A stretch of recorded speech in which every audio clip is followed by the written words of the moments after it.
Oi, gente, tudo bem? Eu vou ler para vocês um trecho de um livro que eu tô lendo para os meus alunos e que eu fiquei assim, eu tô perplexa com esse livro. Eu tô perplexa com a literatura infantil. Eu tô apaixonada, num bom sentido, tá? São tantas camadas nessa obra. Bom, eu vou ler só um pedacinho para vocês sentirem o gostinho disso que eu tô falando. E no final eu digo o nome do livro, né, da autora, da escritora. E também gostaria de ver o que vocês acharam, tá? Enfim, vou começar. Era uma vez um lobo bobo que de bobo não tinha nada. Vivia sozinho numa floresta onde nem havia mais bichos em extinção. O lobo bobo, que de bobo não tinha nada, começou um dia a achar que viver sozinho numa floresta em extinção era na verdade uma grande bobagem. Por quê? Por que? O lobo se perguntava. Mas, quando ele encontrava uma resposta, ela não passava do início de outros milhões de porquês que o lobo se perguntava. E o lobo bobo, que um dia até havia se vangloriado de certos atos de heroísmo, como soprar mais forte que um tsunami, ou conseguir ser o caçador e comer vovós e chapeuzinhos antes de ser a caça, iniciou os decadentes dias de sua inglória. Não por opção, virou vegetariano, o que lhe valeu trocar o corpo atlético por uma costela coberta de pelos brancos. Os dentes, os poucos dentes que lhe restavam, não passavam de cacos ornamentados de tártaros. Os olhos, outrora tão brilhantes, encharcaram-se de cataratas, cansados e embaçados. Acontece que o lobo bobo, que de bobo não tinha nada, ainda não havia se dado conta de que o tempo passa. Permanecia tão vivo e viril nas histórias que não percebeu que o tempo passa e só ele não envelhecia. O lobo bobo assistia à sua decadência, se embrenhando sozinho pelas matas em extinção, bravamente sobrevivendo às artrites, diabetes, cataratas, sobrevivendo à sua própria extinção. Justo ele que um dia vislumbrou uma morte épica, morrer de tiro ou de facada. A única alegria do lobo bobo eram as histórias nos livros dos seus dias de glória. Nas páginas coloridas ou em preto e branco, o lobo permanecia o que havia sido um dia.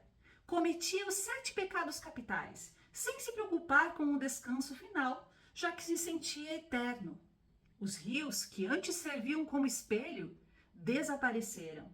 Por vezes, ele conseguia ver um pouco de sua imagem numa poça d'água, mas os olhos de cataratas enganavam o olhar. E o que o lobo bobo via era só o que ele lembrava. As boas lembranças dos seus dias de glória. É triste demais ser assim tão sozinho, não ter com quem repartir as alegrias, ser herói de ninguém. Foi então que o lobo entendeu que uma coisa só tem sentido quando pode ser compartilhada. O lobo uivava toda noite seu uivo triste, um uivo só, tão só que nem eco tinha. Até que um dia, ou uma noite, algo surgiu na floresta em extinção e mudou o rumo da história do lobo bobo. Primeiro, ele sentiu um vulto. Depois, viu a sombra que se movimentava. E sombras não deixam dúvidas. Às vezes nos dão proporções menores ou maiores, mas cada um tem o que lhe cabe. O lobo bobo estava certo tratar-se de um ser da raça humana.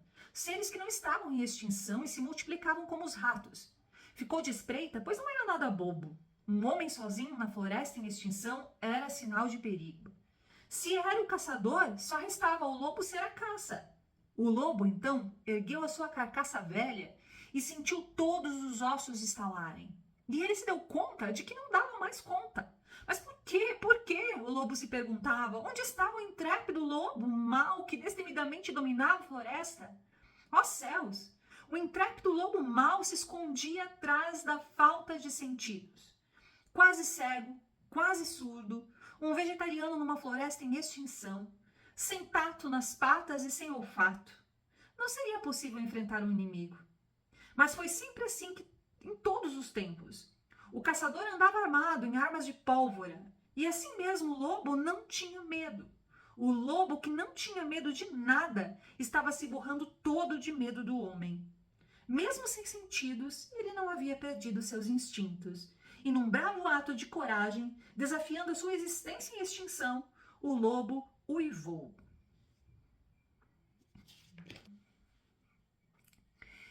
Então, gente, esse livro aqui, eu não li nem metade dele pra vocês. Ele se chama De Quem Tem Medo, o Lobo Mau. A escritora é Silvana de Menezes, a editora tá aqui um pouco escondido, deixa eu ver pra vocês. Esse aqui é a editora Elementar. Eu tô com a primeira edição, de 2009. E assim, eu tô, tô muito apaixonada por ele. É um livro que tem muitas camadas e é um livro que traz mensagens muito profundas. Espero que vocês tenham gostado e que tenham curiosidade de saber o resto da história.